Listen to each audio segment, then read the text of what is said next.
plot for our 4th book. Any ideas? How about this? A valuable diamond necklace goes missing and... We've already done diamonds. What about... Okay, a ruby necklace goes missing and... No more jewellery. What about art? Nah, how is art any different from jewellery, really? What about... I know, Elizabeth is kidnapped and they have to kill someone or else Joyce will be killed. We literally just did that. We need to go bigger. Tax fraud. Done that. The KGB. Done that. Cryptocurrency? Done that. Stolen diamonds?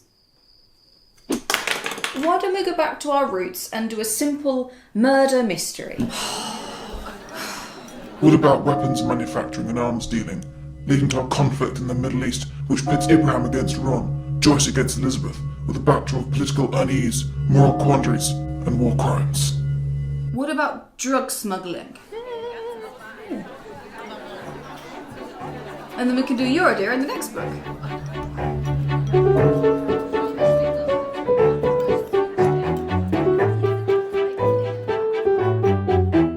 This really doesn't need much introduction, does it? The Last Devil to Die is the 4th instalment of the Thursday Murder Club by Richard Osman. This time the residents of Cooper's Chase are on the tail of art forgers and international drug smugglers. And whilst there are several fake Picassos and Banksys floating around, the focus is on £100,000 worth of pure, uncut heroin. So, does this one live up to its predecessors? Let's find out.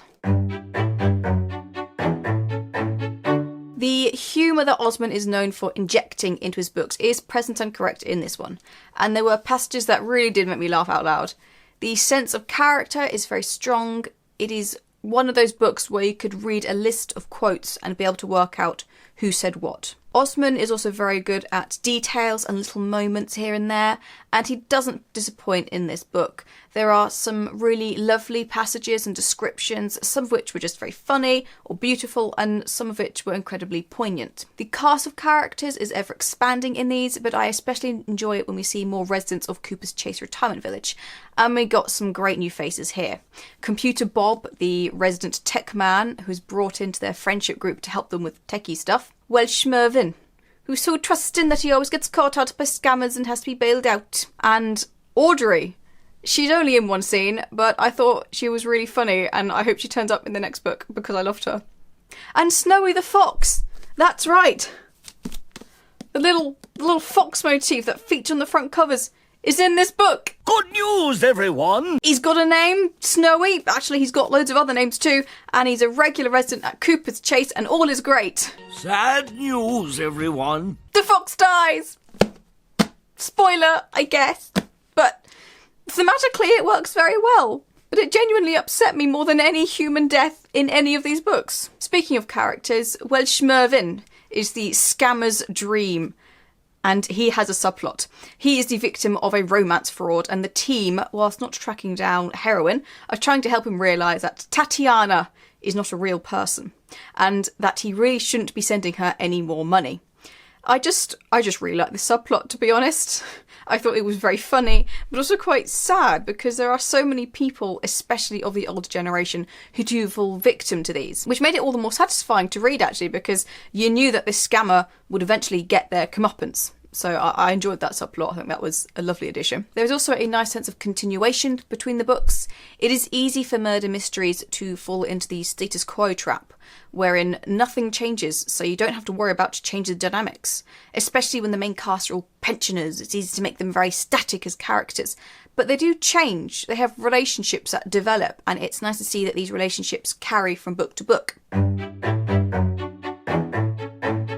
There were a few little issues I had with the writing, some paragraphing that wasn't right, things like having character A's dialogue and character B's action in the same paragraph, which is a no-no.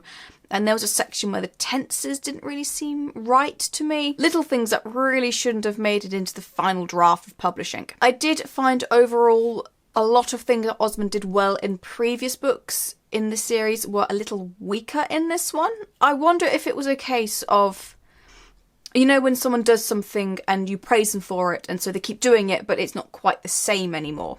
It feels a little like that. And so, whilst, yes, humour and character was good, there were moments of the humour and the character that did feel quite transparent, like they were put in because people liked it last time rather than because they naturally fit there. Occasionally, characters from previous books pop up. Investigation-specific characters, and honestly, I could not remember who most of them were, which isn't great if you want them to be recurring. In murder mysteries, it doesn't usually matter that much because it's accepted that the stories will be standalone. This is something that Robin Stephens does quite well in her Murder Most Unladylike series. Characters could pop up several books later, and I'd remember exactly who they were. Although, to be fair, I read those in very quick succession. I reserved this book from the library in August, before it had been published, and only now in January have I finally been able to read it. So it might just be that my memory is terrible. I don't think the mystery was so strong in this book for a couple of reasons. Firstly, it was a bit too easy and obvious. I worked out who done it, why, and where the heroine was hidden before the halfway mark. I got some things wrong, obviously, because I hadn't received all the information. But there were things that were obvious immediately that these intelligent characters took far too long to figure out, which is quite frustrating. Secondly, I think the plot was a bit too big for its boots. The series started out as a nice, low-key murder mystery. It was cosy, it was small-scale, it was charming, and as I mentioned in my review of the third book, The Bullet That Missed, the books feel now too far removed from that initial charm, which is detrimental to the overall feel. The gentle and simple writing style and quirky characters and slightly meandering thought processes and the mundanities of retired life all fitted together so beautifully with that small-scale plot. But now we're at international drug smuggling rings and art forgeries and professional criminals. But it doesn't blend properly. It exposes the writing style as being too simple and saccharine for these stories. This is plainest in what I am going to call the Stephen sections. Major spoilers, by the way. Stephen, who is Elizabeth's husband, as we know, I think from book 1, has dementia. And it worked as, I don't want to say a background detail, but it provided a way to humanise Elizabeth and hint at the inevitable tragedy, whilst never taking away from the plot. It was sort of, it knew its place. Here, however, there are several chapters dedicated to Stephen and his illness, and whilst the ending did tie it all together, and I see now why Osman included it, they did just take the book to a grinding halt every single time they came up. Eventually, Stephen decides to commit assisted suicide following a letter he receives from himself written a year ago before the dementia had taken hold of him. I think, therefore, that the entire series so far spans less than a year, which is awfully quick, but I might have got my timelines mixed up. I honestly can't remember how bad his dementia was in the first book, so... Anyway, on the one hand, I think Osman does balance the argument for and against assisted suicide quite well without dwelling on it too much. But on the other hand, it is a bit of a downer.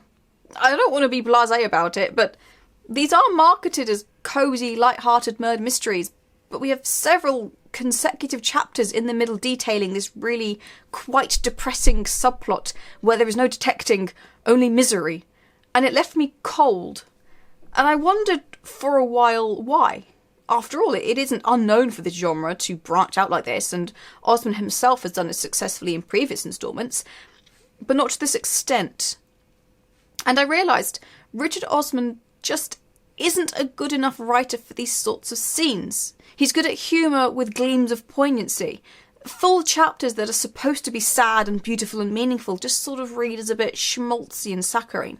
They honestly didn't feel that much different from some of the passages in the romance fraud plotline, which were meant to be over-the-top sugary nonsense. And all through these chapters, I wanted to go back to the mystery. I mean, I'm sad Stephen's dead and all, and dementia's tragic, and I can't watch TV adverts about charities for dementia and Alzheimer's without crying, but I didn't feel anything reading this. I just don't think they were very good, and they didn't gel well with the otherwise light-hearted tone. I think if you really enjoyed the rest of the series, you'll like this. If you really like a heavy drop of sentimentality in your fiction, you'll like this. If you really loved the characters from the series, you'll like this.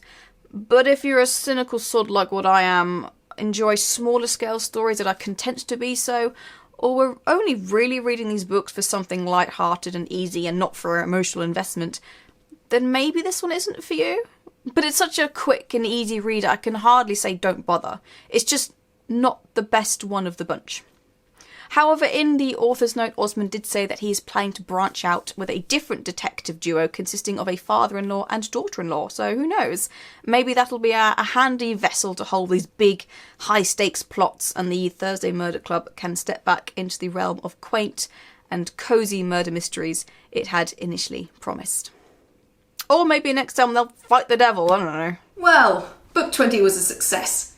What should we do next? We've taken down 3 corrupt governments, unearthed a ring of neo-Nazis, found 10 serial killers, one of whom was defeated by his corn allergy, toppled 2 African warlords, a Mexican drug syndicate, and the Chinese triads. What about the devil?